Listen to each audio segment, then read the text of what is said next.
Hello friends, welcome to my video. Global fire power ranking মতে ভাৰত বিশ্বৰ শীৰ্ষ শক্তিশালী 10টা দেশৰ মাজত চতুৰ্থ স্থানত আছে। ভাৰতৰ আগত আছে কেৱলমাত্ৰ 3টা দেশ, USA, ৰাছিয়া আৰু চাইনা।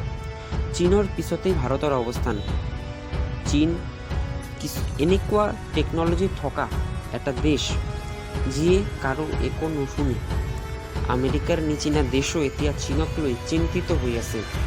ৰাছিয়াৰ নিচিনা দেশ চীনৰ লগত ভাল সম্বন্ধ ৰাখিবলৈ বিচাৰে।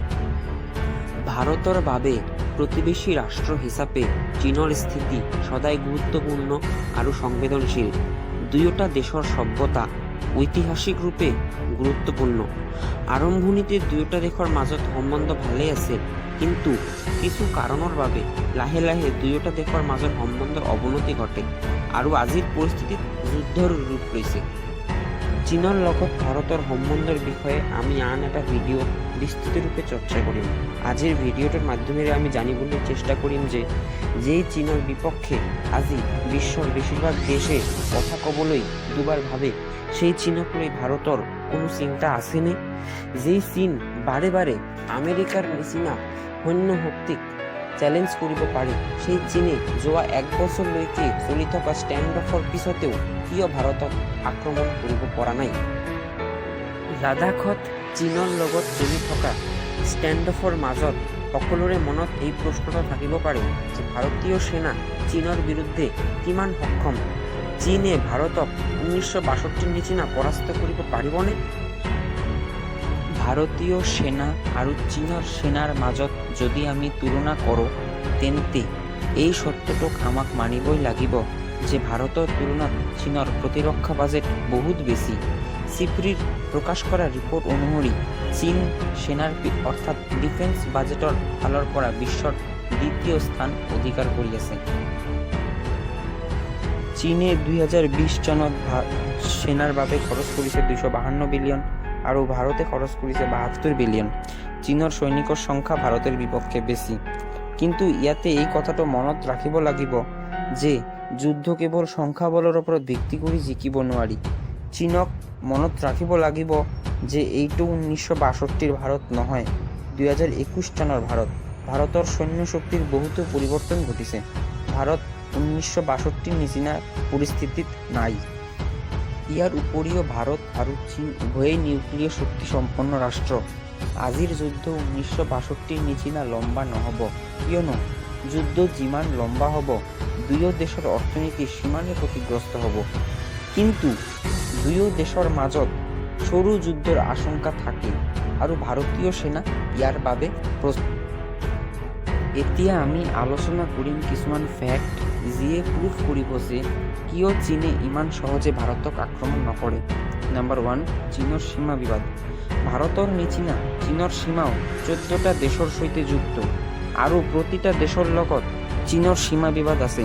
সেইবাবে চীন ভাৰতৰ সৈতে যুদ্ধকালীন পৰিস্থিতিত নিজৰ সেনাৰ সম্পূৰ্ণ ক্ষমতা ব্যৱহাৰ কৰিব নোৱাৰে। 2 নম্বৰ, ভাৰতৰ অস্ত্ৰ ভাণ্ডাৰ। ফ্ৰেণ্ডছ, ভাৰতৰ অস্ত্ৰ ভাণ্ডাৰ 1962ৰ তুলনাত বহুতো উন্নত হৈছে। ভাৰতে ইতিমধ্যে ফ্ৰান্সৰ পৰা ৰাফায়েল আৰু ৰাছিয়াৰ পৰা S-400 কিনিছে, যাৰ মাজত ৰাফায়েলৰ ডেলিভাৰী আৰম্ভ হৈছে আৰু সূত্ৰমতে S-400ৰ ডেলিভাৰী এই চনৰ অৰ্থাৎ 2021 নৱেম্বৰ মাহৰ পৰা আৰম্ভ হ'ব। চীনৰ বাবে আন এটা চিন্তাৰ কাৰণ হ'ল ভাৰতৰ নিউক্লিয়াৰ ছাবমেৰিন। ইয়াৰ উপৰিও ভাৰতৰ মিছাইল ভাণ্ডাৰত আছে অগ্নি, পৃথিৱী, ত্ৰিশূল, আকাশৰ নিচিনা ভয়ংকৰ মিছাইল।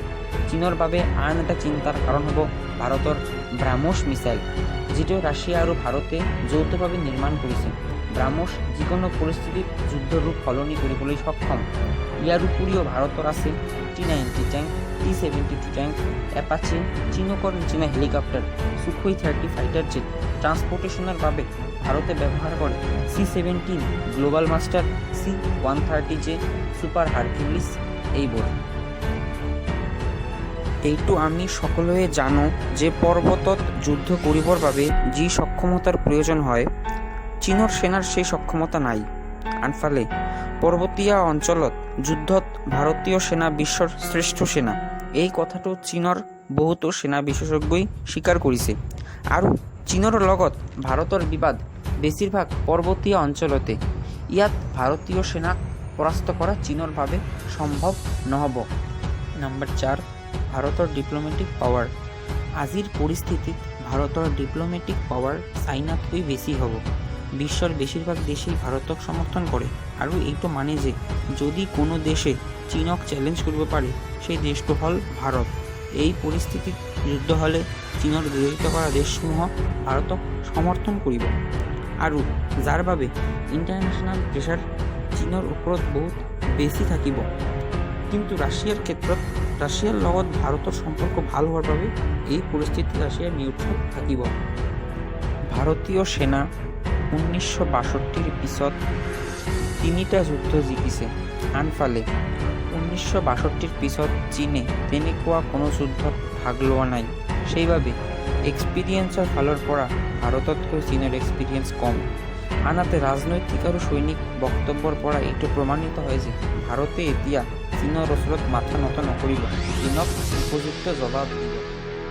ফ্ৰেণ্ডছ, আজিৰ ভিডিঅ'টো ইমানেই। ভাল লাগিলে লাইক আৰু শ্বেয়াৰ কৰিব আৰু এনে নলেজফুল ভিডিঅ'ৰ বাবে মোৰ চেনেলটো ছাবস্ক্ৰাইব কৰিব। মই এনে নলেজফুল ভিডিঅ' আৰু লৈ আহিম। জয় হিন্দ, বন্দে মাতৰম।